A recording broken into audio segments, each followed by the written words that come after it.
nós acabamos de... Na realidade, o que nós fizemos foi mudar o sistema de coordenadas da equação discretizada de equilíbrio do elemento. Agora nós temos o equilíbrio do elemento representado no sistema global. Nós podemos agora prosseguir para a fase seguinte, que é de considerar um sistema de barras. Vamos dar uma vista geral nas grandes etapas que tem um método de elementos finitos, que é alguma coisa que se reflete também na própria estrutura dos programas e na estrutura da análise que o analista vai fazer, quer dizer, a interação que ele vai fazer com o programa. Então, tem algumas grandes etapas, a gente pode identificar talvez 3 grandes etapas, o que se chama de pré-processamento, em que se trata principalmente dos dados de entrada, a fase de processamento, propriamente dita, que é aquela parte que é o método de elementos finitos, que é a formulação, e terminado isso tem uma outra fase que é o chamado pós-processamento, em que basicamente se calcula, o próprio programa faz isso, né? Se calcula aquelas quantidades de interesse, principalmente campos de deformação, campos de tensão, se visualiza a estrutura deformada, se observa os mapas, aqueles mapas coloridos que indicam as tensões, por exemplo, pode ser incorporado, inclusive, critérios de falha nessa etapa. A fase de pré-processamento é aquela em que você vai informar as características da sua estrutura. É uma treliça simples como essa? É um cilindro? É um carro? É um virabrequim? Então, a geometria, as forças e etc. vão ser informados aí. Boa parte dessa definição é feita com a ajuda de outro software. Então, já de alguns anos para cá, vocês vão usar um software de CAD. Então, vocês vão começar a identificar a geometria usando entidades geométricas, linhas, superfícies, volumes, principalmente, key points, etc. Vão fazer operações booleanas de geometria, somar volume com o outro, subtrair, etc., até chegar na geometria do corpo. E aí, isso normalmente vai ser exportado para um software comercial, ou não, de elementos finitos, que ele importa isso, geralmente, através de algum formato de comunicação, formato, por exemplo, IGS, o SAT ou algum outro. Então, ele lê essas informações em alguns dos formatos que ele é capaz de reconhecer. E o próprio programa de elementos finitos, geralmente, ele tem todo um módulo que ele faz geração dos elementos, ele faz geração dos nós, numera e produz esses dados em forma já matricial, prontas para serem usadas na fase de processamento. Então, quando a fase de processamento começa, os dados são todos organizados em certas áreas de memória. Vamos ver isso aqui com mais detalhes, mas no processamento nós vamos percorrer já a partir de agora a determinação, então, da matriz de rigidez de cada elemento e a matriz de rigidez global da estrutura. Essa é a primeira parte. Então, isso vai ser feito usando um procedimento chamado sobreposição de matrizes. É uma etapa de sobreposição de matrizes. Vai ser feito a identificação do vetor de carregamento nodal equivalente da estrutura. Depois nós vamos modificar o sistema, aplicar condições de contorno e deslocamentos, e depois se vai para uma etapa que é a solução do sistema algébrico. Então tá, vamos uma coisa de cada vez. Vamos começar aqui no pré-processamento dos dados. Aqui nós vamos tomar a treliça mais simples do mundo, né? 3 barras, inclusive todas elas iguais, ângulos iguais, etc. Certos apoios aqui também bastante simples. Esse apoio aqui ele permite só o deslocamento vertical, esse aqui só o horizontal, esse aqui bloqueia os dois deslocamentos. E, claro, nós já estamos pressupondo que, considerando que nós estamos numa situação de uma treliça plana. Então, nós temos essa ideia, isso tem que estar claro, o conceito de grau de liberdade. Cada nó, no princípio, se é um problema plano de treliça, cada nó ele pode se deslocar em duas direções. Então, você passa a ter 2 graus de liberdade por nó. Aqui eu não coloquei ainda nessa figura o sistema de coordenadas. Essa é a primeira etapa que nós vamos ter que executar. Nós vamos ter que pegar a estrutura e montar ali o sistema global de coordenadas. Segunda coisa, nós vamos numerar os nós, fazer uma numeração global. Aqui eu fiz 1, 2, 3. Vamos numerar cada elemento também, elemento 1, 2 e 3. E vamos já ter quando nós temos os nós identificados, isso já identifica também os graus de liberdade, que no caso aqui haverão de ser 6. Quer dizer, esse nó 3 aqui, ele pode ter deslocamento U3 e V3, quer dizer, componentes na direção global X e Y. U2, V2, U1, V1. É isso? Então, nós vamos prever que essa estrutura vai ser, no fim das contas, ela vai ser representada por 6 graus de liberdade. Se fosse uma treliça, por exemplo, tridimensional, cada nó pode ter um deslocamento na direção X, Y e Z. Então, você tem 3 graus de liberdade por nó, o que aqui daria 18 graus de liberdade. Certo? Quando a gente tem essa visualização aqui, que é o chamado, na verdade, é o processo de discretização, ou malhamento. Nós fizemos uma malha aqui de elementos finitos. Você tinha os elementos físicos aqui, depois você identifica que cada barra física dessa vai ser modelada por um elemento finito, um único elemento finito de barra. E o problema de treliça é tão simples, absurdamente simples, que você não vai precisar de mais de um elemento para cada barra. Mas isso é uma exceção, certo? Normalmente você vai ter que identificar quantos elementos você vai colocar na malha. Identificados os elementos, ficam também identificados os nós. Isso nós vamos ver com mais calma depois. O fato é que quando você tem o nó identificado, você tem a possibilidade de aplicar forças externas nesses nós. Então, essas forças aqui no plano serão 2 também, uma componente em Y e uma componente em X. Então, você pode aplicar 6 forças nodais aqui nessa estrutura. Agora, a força que você aplica em cada nó, ela pode ser classificada de dois tipos. Algumas forças você conhece o valor. Por exemplo, nesse problema que nós vamos resolver aqui, um carregamento externo conhecido que eu quero aplicar é essa força F aqui, que depois vai ter um certo número, um certo valor para ela. Esse F aqui é um número conhecido. Agora, quando eu aplico isso, vai surgir todos um conjunto de forças aqui nos outros nós, principalmente por causa das reações. Então, por exemplo, a força que vai surgir aqui na direção X, nesse nó 1, é uma força de reação, que é externa, mas você não conhece, a priori. Eu posso aplicar, então no nó 1 aqui, o que eu posso aplicar? Eu tenho uma força F1x, que pode ter uma parcela conhecida, e vai ter aqui uma parcela de reação, R1x. Por que pode ter uma reação aqui?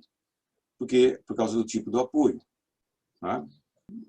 Esse apoio aqui, ele por natureza, ele oferece uma reação nessa mesma direção e sentido aqui. Esse valor aqui de força conhecida, nesse problema que nós vamos resolver, vai ser nulo. Mas não impede que ele possa ser aplicado. E assim por diante. Por exemplo, nesse nó 2, aliás, no nó 1, vamos continuar no nó 1. Esse apoio ele permite o deslizamento em Y. Então, ele não pode oferecer reação em Y. Então, essa força F1Y aqui, ela tem que ser conhecida. Via de regra, quando você usa elementos finitos, você não indica as forças nulas. Você indica apenas as forças não nulas. Então, já implicitamente, se eu não falo nada, isso aqui já é tomado como zero, essa força aplicada aqui. Então, não preciso dizer que é zero, basta que eu não diga nada, porque as áreas de memória já estarão previamente zeradas. Se eu não colocar outro valor ali, elas continuam nulas. Então, nós vamos indicar aqui nos dados do problema apenas esse f aqui, que vai ser esse f2xa aqui. É um valor conhecido, certo? Então, de reações, eu terei, devido aos apoios, as duas aqui, R3x e R3y, e essa reação R1x aqui. E também essa reação R2y aqui. Uma coisa boa e ótima que vocês vão ver nesse método é que ele não exige que você faça nenhum procedimento especial, prévio ou posterior, para tratar das reações. Significa que a partir de hoje, gente, vocês estão livres, quando vocês usarem o método de elementos finitos, vocês estão livres de se preocupar se a estrutura é isostática ou hiperestática. O fato da estrutura ser isostática ou hiperestática não melhora nem piora, não modifica em nada as etapas do método. Vai se tornar totalmente indiferente esse aspecto. Então, aqui não vamos mais falar nisso. Esse problema aqui, no caso, é hiperestático. Mas isso não vai representar não vai exigir nenhuma modificação no procedimento que nós vamos fazer aqui. Correto?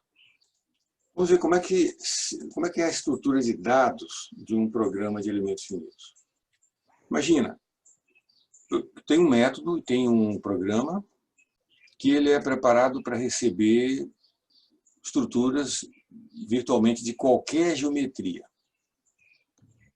Qualquer geometria. Pode ser uma treliça plana, tridimensional, pode ser pórtico, pode ser uma casca, pode ser um cilindro com qualquer formato, pode ser um carro inteiro, pode ser um navio, pode ser uma asa do avião, pode ser um avião inteiro, pode ser só a porta do avião, pode ser o que for. Tá? Pode ser uma tubulação industrial inteira ou um pedaço da tubulação, pode ser um registro só daquela tubulação.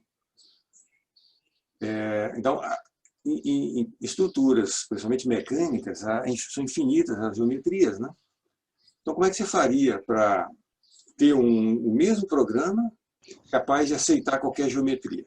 Bom, a saída disso foi muito elegante, muito inteligente e simples. Você informa ao programa a geometria através de simplesmente dois conjuntos de dados. Só dois. Só dois conjuntos. São esses dois conjuntos aqui. Coordenadas e conectividade. No nosso caso aqui é super simples, mas acreditem que isso aqui vai resolver também para qualquer outra espécie de geometria. Então, ainda só para confirmar aqui, eu não vou informar, que nem a gente faz quando resolver problemas de forma manual, que eu digo assim, eu coloco a figura, depois eu escrevo que esse elemento aqui, essa barra aqui tem comprimento de 900, essa aqui de 300, essa aqui de 400, e esse ângulo aqui é 52 graus, aquele 43. A gente não vai fazer isso para o método. Isso que seria impossível de você descrever uma geometria complexa dessa forma, né? Então, como é feito? Quando você faz a discretização de elementos finitos em nós e elementos. Para os nós, você simplesmente faz uma tabela com os números de cada nó e as coordenadas globais de cada nó, x, y, z. Pronto. Agora você sabe onde cada nó está. Cada nó tem seu número e você sabe qual é a coordenada em que esse nó está. Então não interessa aqui esse comprimento, aquele outro. Correto? Segundo conjunto de dados necessários, e é chamado dado de conectividade dos elementos. Aqui você vai dizer, para cada elemento, quais os nós globais correspondem aos nós locais daquele elemento. Lembra, cada elemento aqui tem dois nós locais. Então, por exemplo, se eu pegar o elemento 2, ele vai ter dois nós locais. Eu vou arbitrar, por exemplo, que esse nó aqui seja o primeiro e esse aqui o segundo, o nó. I e o J, certo? Ou eu poderia dizer que esse é o I e esse é o J. Se eu disser que esse aqui é o I e esse é o J, eu vou dizer, nessa tabela de conectividade, que os nós I e J desse elemento 2 são os globais 2 e 3. Então, 2 e 3. O nó local I é 2, é o global 2, e o nó local J é o nó global 3. O elemento 3, se eu disser que esse aqui é o I e aquele ali é o J, então vai ser 1, 3. Está aqui. A conectividade do elemento 3 é 1, 3. Se eu tiver um elemento de casca, de placa, vai funcionar da mesma forma. Só que o elemento não terá só 2 nós, terá 3, 4, 5, 10. O fato é que, quando eu incorporar isso aí, eu vou saber exatamente tudo sobre a geometria do elemento 2, do elemento 1000, do elemento 10.000. Por quê? Porque eu saberei onde está cada um dos nós daquele elemento. Entendido isso? Então, você veja que a gente dizer que esse aqui é do elemento 3, esse é o nó I e o J, é arbitrário. Eu poderia ter dito que isso aqui seria o I e esse o J. Se eu falar que isso aqui é o I, aí a conectividade do elemento passa a ser 3, 2. 3, 1, não 1, 3. A partir daqui, para a arbitrariedade. Uma vez que eu estabeleci I e J, isso aqui foi feito, pronto, daqui para frente as coisas ficam amarradas. Não pode mais ser... As coisas todas vão ter que ser calculadas de acordo com isso aqui. Tá? Bom, isso aqui define a geometria de toda a sua estrutura. E aí você vem com mais dados. Você vai colocar, por exemplo, para cada elemento o material, para cada elemento, no caso aqui, a seção transversal. Se fosse viga, você teria que entrar também com um momento de inércia, com o outro, com a altura da seção. Outra coisa, você vai ter que informar o programa como é que é a vinculação. No caso aqui, para simular esse apoio, eu preciso informar que o 1x, aliás, o 1 igual a 0. O 1 igual a 0, valor prescrito. Por que prescrito? Porque poderia não ser 0 também, né? Poderia ser um valor conhecido, 10 micrômetros, alguma coisa assim. Tá? O que não for prescrito, eu não tenho que falar nada, eu não tenho que falar que isso aqui está livre. Eu só vou falar naquilo que está vinculado. Então, no nó 2 é o V2 igual a 0. No nó 3, U e V igual a 0. O 3 e V3 igual a 0. Finalmente, nós vamos ter que informar o carregamento que nós queremos aplicar. Que no caso aqui é apenas esse F. Isso aqui corresponde ao nó 2, direção X. Então, F2x. F2x no nó 2 é igual a um certo valor. Aqui eu coloquei em Newton. Aqui uma observação, né? Duas observações. Nós vamos resolver esse problema ao longo do resto do capítulo de forma literal. Porque os números eles ficam muito compridos. Você não sabe de onde veio aquele número. Então, que nem aqui nesses dados eu coloquei as coordenadas L sub 2, raiz de 3, tarará. É lógico que isso aqui não existe num programa de elementos finitos. O que tem para o método de elementos finitos são números aqui e aqui, em tudo números. Tá? Mas nós vamos levando dessa maneira, em termos de E, de A, L, em termos de F, para que seja mais fácil enxergar os resultados intermediários, que você possa rastrear para trás. Segunda observação, um método numérico, ele não tem alguém lá que se preocupe em fazer conversão de unidades. Né? Ele pega um número e multiplica pelo outro e pronto. Se as unidades forem coerentes, bem, se não forem, paciência, vai ficar errado. Certo? Então, é a sua responsabilidade manter os dados com unidades coerentes. Por exemplo, se eu coloquei aqui, se eu entregar para o programa 210.000, está implícito que eu estou usando o quê? Newton e milímetro, ou megapascal, mas a unidade envolvida aqui é milímetro, Newton por milímetro quadrado. Significa que, obrigatoriamente, isso aqui tem que ser informado em milímetros também. Tantos milímetros aqui, aqui e ali. Aqui, se aqui eu formei isso aqui tem que ser em milímetros também. Se isso aqui era em Newton, isso aqui também tem que ser em Newton. Você não vai poder colocar 0,3 aqui para imaginar que era para ser 0,3 kN. Ninguém vai converter isso lá dentro para você, certo? De forma geral, se você está resolvendo um problema estático, é suficiente você trabalhar com Newton e milímetro, porque os números ficam menores. Porque aí automaticamente as tensões ficam em megapascal e tudo fica coerente. Agora, se você estiver trabalhando com dinâmica, não, aí você tem que usar as unidades do Sistema Internacional em suas quantidades inteiras.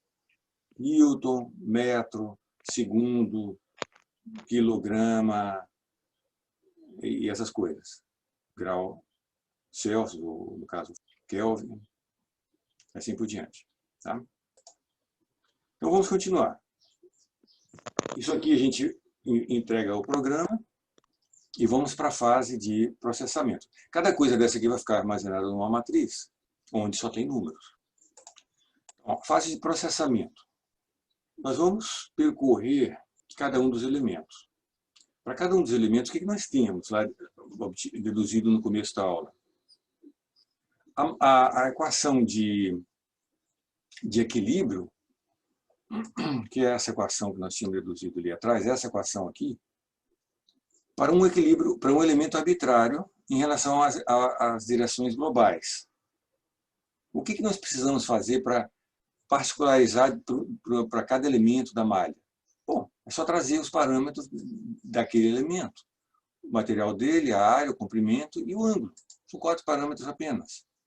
Então, se a gente vem aqui para o elemento 1, o que a gente, digamos, você vai ter uma subrotina que vai percorrer elemento por elemento. Então, vai percorrer um elemento e vai fazer o processamento da matriz dele. Vai para o elemento 2, matriz do elemento 2, etc. É um loop, que vai percorrendo elemento por elemento. Quando a rotina está num certo elemento, a primeira coisa que ela faz é entrar na matriz de dados de conectividade e descobrir os nós do elemento. Digamos que seja o elemento 2. Então, a rotina vai lá e captura quais são os nós globais I e J do elemento que ela está processando.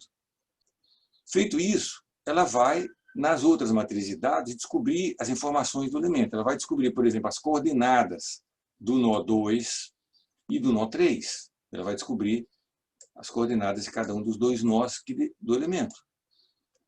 Ela vai descobrir, por exemplo, também na matriz de dados de material, qual é o material, qual é a seção transversal. E ela vai fazer um cálculozinho do comprimento do elemento, já que é um elemento reto. Com essas coordenadas aqui, é fácil calcular o comprimento do elemento, que é aquilo que você necessita para achar a matriz do elemento. E também você vai descobrir, com essas coordenadas, a orientação do elemento, o ângulo de orientação. Aqui, uma ressalva para vocês. Essa função arco-tangente é uma das mais traiçoeiras que tem na nossa vida, né? A gente escreve essa expressão aí achando que está tudo certo. Não é bem assim. A função arco-tangente ela é bastante problemática e vai depender muito de qual é o programa que você está usando para calcular isso aí. Algumas dessas funções, elas só calculam nos quadrantes 1 e 4. Então, ela vai dar mais 30 graus ou menos 30 graus. Outras funções vão produzir resultado nos quadrantes 1 e 2. Então, ela vai dar o ângulo de 0 a 180. O fato é que a própria natureza do arco tangente, ou da função tangente, é que a função tangente ela não distingue um ângulo que esteja no quadrante 1 ou no quadrante 3, e nem do quadrante 4 com o quadrante 2. Então, você fazendo o arco tangente, você não sabe que quadrante, de fato, aquele ângulo está. Então, boa parte das vezes você vai ter que escrever uma rotina bem elaborada para descobrir exatamente se você tem 30 graus, ou 210 graus, ou menos 30 graus, ou 150 graus, correto? Outra coisa que também você precisa testar, lógico, evidentemente que isso aqui não vai dar resultado se isso aqui é 0, né? Se o XJ é o mesmo nos 2 nós, quer dizer, se o elemento estiver vertical, isso aqui não vai dar resultado. Por quê? Porque aí o ângulo é mais 90 ou menos 90. Aí você tem que descobrir também se ele é para um lado ou para o outro. Então, isso aqui é altamente delicado, você achar esse ângulo. Mas o fato é que você vai ter que ter uma rotina para descobrir qual é o ângulo do elemento. Aí você joga essas informações aqui. Joga o ângulo, a área, o comprimento dele, etc. Aí, o que você obtém? Bom, eu já tenho aqui o resultado. Para o elemento 1, você vai obter... Bom, os elementos aqui todos têm o mesmo comprimento, L. O ângulo do θ1 é 0, então vai dar isso aqui.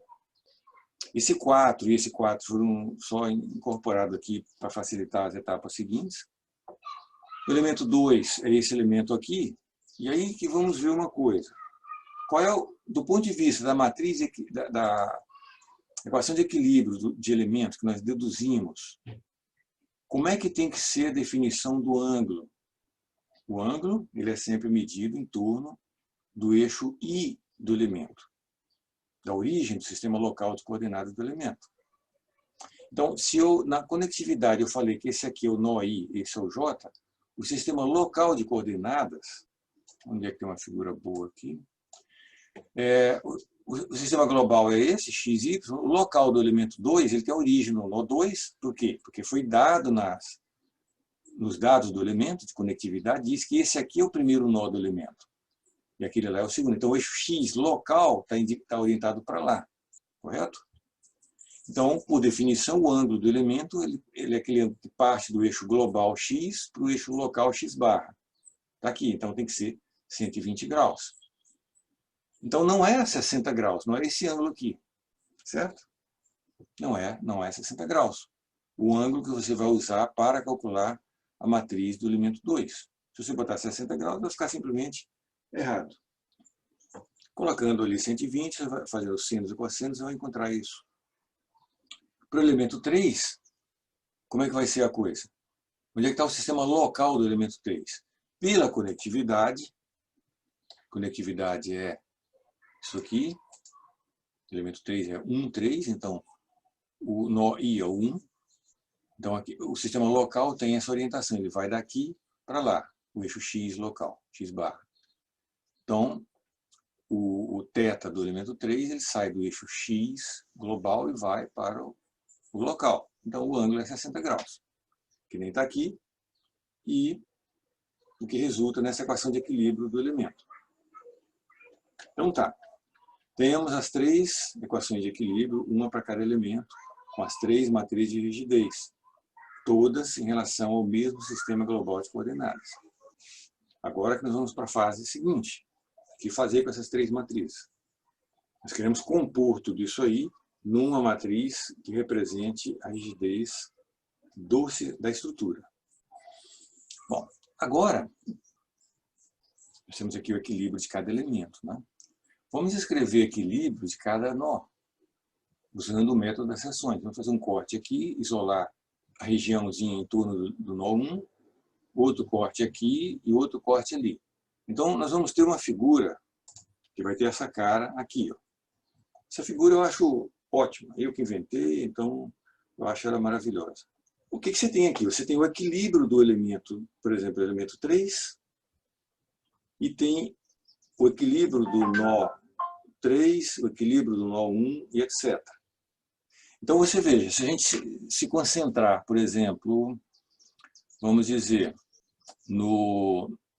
nessa região aqui, esse elemento 2, nós temos o corte aqui que está infinitesimalmente próximo desse nó, nós temos os esforços. Então, esse aqui é o esforço do nó 2 na direção x, e tivemos que colocar esse índicezinho 2 aqui em cima, para indicar que isso aqui se refere a um esforço no elemento 2. Por quê? Porque esse elemento 1 também vai ter uma contribuição de esforço na direção x, na mesma direção daquilo, tem outro esforço aqui que vem do elemento 1. Só que aqui colocamos o índice 1. Elemento 1, esse aqui é do elemento 2. Observa que esses 2 esforços, eles são os mesmos que atuam aqui. Se a gente faz o corte Isso aqui podemos dizer que é uma ação, e isso aqui é uma reação. Mas vamos pegar esse Y aqui, que tem, vamos ver aqui, alguma coisa que esteja desenhado. Por exemplo, eu tenho aqui no elemento 3, P1, que é o nó 1, na direção X, que é um esforço que vem do nó 3. Eu tenho aqui também um P1, também na direção X, só que vem do elemento 1. Agora, nesse corte aqui, que interceptou o elemento 3, tem essa área aqui e essa área aqui, que são áreas internas. Então, se aqui atua esse esforço, aqui vai atuar o mesmo esforço também, só que uma ação e outra reação. Então, aqui também tem o mesmo esforço que tem ali, só com sentido contrário. Aqui está em Y, aqui também, de um lado e do outro, do corte. Aqui também. Se a gente pega agora o nó global propriamente dito, ele sofre internamente esses esforços aqui, esses dois e esses dois. Só que externamente eu posso aplicar forças ali. Eu posso aplicar uma força F1Y e F1X aqui nesse nó 1. Aí o que acontece? O equilíbrio do nó 1, o equilíbrio dessa região infinitesimal aqui, vai me dar duas equações de equilíbrio, correto? Então eu vou ter duas equações de equilíbrio para o nó 1, é essa aqui em X e essa aqui em Y. Para o nó 2 eu vou ter duas equações de equilíbrio, envolvendo as forças externas do nó 2 e as internas. Olha. Isso aqui é externo, S e S. E o lado direito são forças internas, são os esforços. No nó 3 é a mesma coisa. Eu posso ter duas forças externas que equilibram as forças internas, ou o contrário, as internas equilibram as externas. Chegaram isso? Você veja, agora que vamos juntar as coisas, né? Esses esforços aqui, que estão do lado direito das desigualdades, são os mesmos esforços que a gente tinha usado para escrever o equilíbrio dos elementos. Tá? Então, aqui estão os esforços nas equações de equilíbrio de elementos. Aqui, o esforço está relacionado com os deslocamentos nodais do elemento. Então, nós temos uma ponte. Aqui nós temos deslocamento do elemento, esforço do elemento. Aqui embaixo, o que nós conseguimos? Relação entre o esforço do elemento e forças externas ao corpo. Então, nós fizemos uma ponte. Aliás, são duas pontes, nós vamos juntar numa ponte só. Deslocamento com esforço interno. E agora, esforço interno com força externa. Nós vamos pular do começo para o final. Nós vamos agora fazer um relacionamento entre força externa e deslocamento nodal da estrutura. Tá? Fazer um salto aqui. Então, vamos colocar tudo isso aqui, essas 6 equações, de uma forma vetorial. Assim, primeira parte. Está aqui as 3 equações de equilíbrio. Certo? Essa aqui é equilíbrio dos elementos. Aqui é equilíbrio dos nós. O que nós vamos fazer? Nós vamos juntar. Primeiro, nós temos esse vetor aqui com todas as forças nodais da estrutura. Está aqui, forças externas. Nós vamos criar uma área de memória do tamanho da ordem, do tamanho do número de graus de liberdade. Então, aqui nós temos 6 graus de liberdade na estrutura, vamos fazer uma área 6 por 6, vazia. E vamos colocar aqui um vetor com todos os deslocamentos nodais da estrutura. Deslocamento nó 1, nó 2, nó 3, etc., se tivesse mais. Isso aqui é incógnita, isso aqui ainda vai ser trabalhado. O que nós estamos querendo saber é como preencher essa área aqui que está vazia ainda. Nós vamos preencher com essas informações dessas 3 matrizes aqui. Como que isso vai ser feito? Simplesmente copiando. Lembra que a gente copia, mas não introduz nem remove nada. Não gera nenhum erro no processo. Então, o que nós vamos fazer? Essa equação aqui, ó, a primeira equação, nós vamos simplesmente copiar aqui. Só que nós vamos copiar capturando o esforço que está aqui, daqui, em termos de deslocamentos, do equilíbrio dos elementos. Então, por exemplo, P1x do elemento 1, nós vamos copiar daqui. P1x do elemento 1 é isso aqui, vezes isso. Nós vamos copiar simplesmente isso aqui. Entendido isso? Então, por exemplo, por isso que tem EA sobre 4L. O problema aqui é super simples, foi feito por esse mesmo motivo, né? Então ficou esse fator aqui por fora, vamos colocar ele aqui fora, e vamos trabalhar só com esses valores que estão aqui dentro. Então, eu tenho aqui 4 vezes o 1. Então eu vou botar 4, eu vou colocar assim por enquanto, 4 vezes o 1 menos 4 vezes o 2. Está aqui. 4 vezes o 2. Olha só, esse aqui multiplica o 1, esse aqui multiplica o 2, que está aqui. Aqui é o 1 e aqui o 2. Certo? Esse 4 veio do elemento 1. Então eu copiei a primeira, eu copiei essa partezinha aqui só. Agora vamos copiar essa, né? Só que somando. Por isso que eu falei que primeiro a gente zera essa área inteira. Então vai ter uma rotina que vai pegar, ler isso aqui e vai somar no que tiver aqui. Tinha 0, ele vai somando, ele vai somando. Agora vamos somar a contribuição do elemento 3 na rigidez do nó 1. Então é o P1x do elemento 3, que é isso aqui. Então é essa linha que nós vamos ter que levar para lá. Então vai ser 1 vezes o 1, que é esse 1 aqui. Esse novo 1 que eu vou colocar aqui. Mais 1.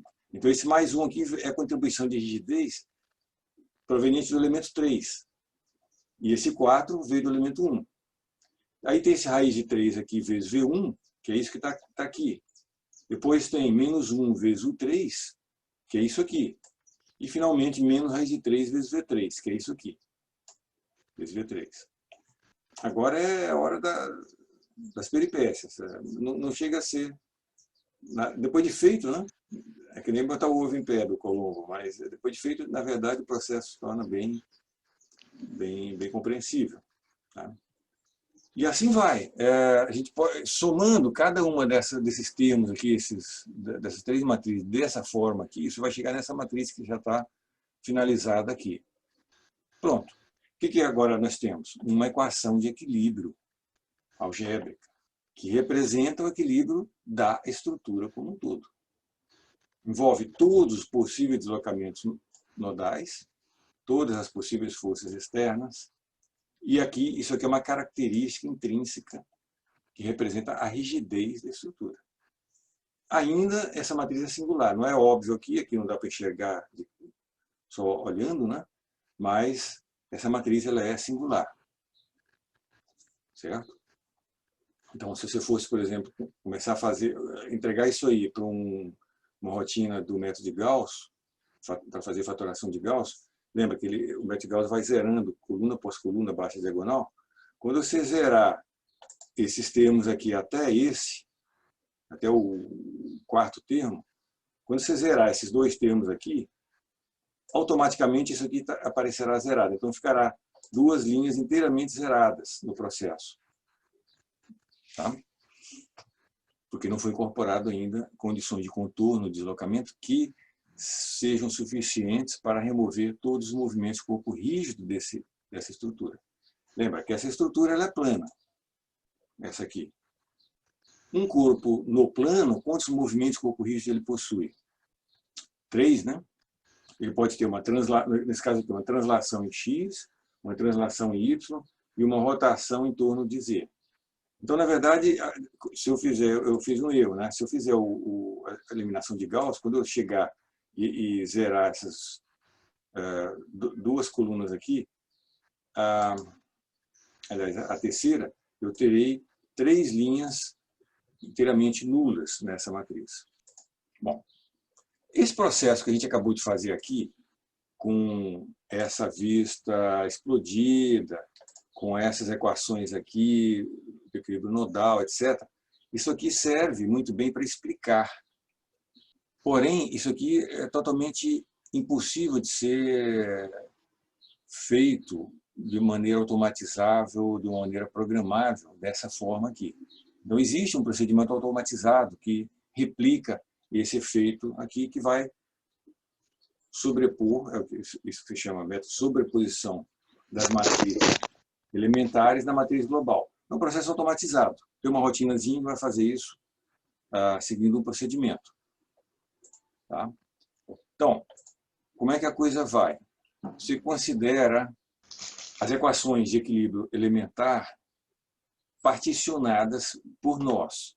Então, aqui, por exemplo, são os esforços no 1, no nó2 do elemento, e aqui você deslocamentos no nó1, no nó2, e aqui você define isso aqui como uma submatriz, K11, K12, K21, K22 do elemento 1. Aqui, K11 do elemento 2, K11 do elemento 3, etc. Tá? Então, você passa a ter essas submatrizes, onde esses números agora, isso aqui não é elemento, são matrizes também 2 por 2. Isso aqui é um vetor 2, né? 2 por 1. Então, isso aqui está associado aos nós 1 e 2, 2 e 3 e 1 e 3. Da mesma maneira que aqui.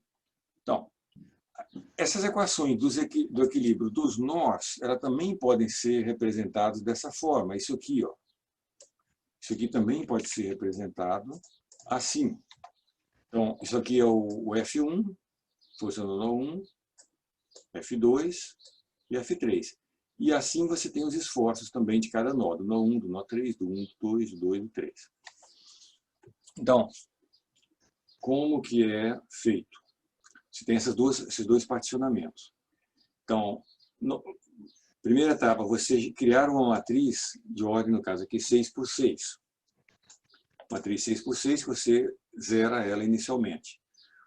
Aí você vai simplesmente somar as contribuições dessas submatrizes aqui nas posições corretas. Tá? Então, por exemplo, essa submatriz aqui, ela vai na posição... Observa que isso aqui, cada bloco desse aqui é 2 por 2. A matriz tem ordem 6. 6 por 6. Então, esse termo aqui, onde que ele vai cair? Na posição 1, 1. Lembra que esses índices aqui dizem respeito aos nós globais, né? Então, esse aqui vai na posição 1, isso aqui na posição 1, 2, esse termo aqui na posição 2, 1, que está aqui, e esse na posição 2, 2. Esses 4 termos aqui é a contribuição do elemento 1. O elemento 3 vão aparecer nessas posições aqui que estão marcadas. Essa e essa aqui e essa. Então, de onde vai vir essas posições? Da matriz de dados de conectividade de cada elemento. Uma maneira de você enxergar isso aqui também é o seguinte, é observar que essas duas colunas são associadas ao nó global 1, ao 2 e ao 3. Essas linhas, 1, 2 e 3. Para o elemento, isso aqui também, as colunas aqui são associadas à conectividade, ao nó 1 e 2, ao nó 2 e 3, ao nó 3 e 1. Então, você vai colocar essas matrizes nas posições correspondentes globais. Alguma dúvida? Então, isso é feito simplesmente, uma rotina pega isso aqui do elemento, identifica os nós globais do elemento e joga essas submatrizes nas posições correspondentes aos nós globais do elemento. E assim você tem a rigidez global, de forma automática. Aqui tem mais detalhes, vocês podem ver com calma no texto. O fato é que nós chegamos nisso aqui, que nós já tínhamos obtido antes.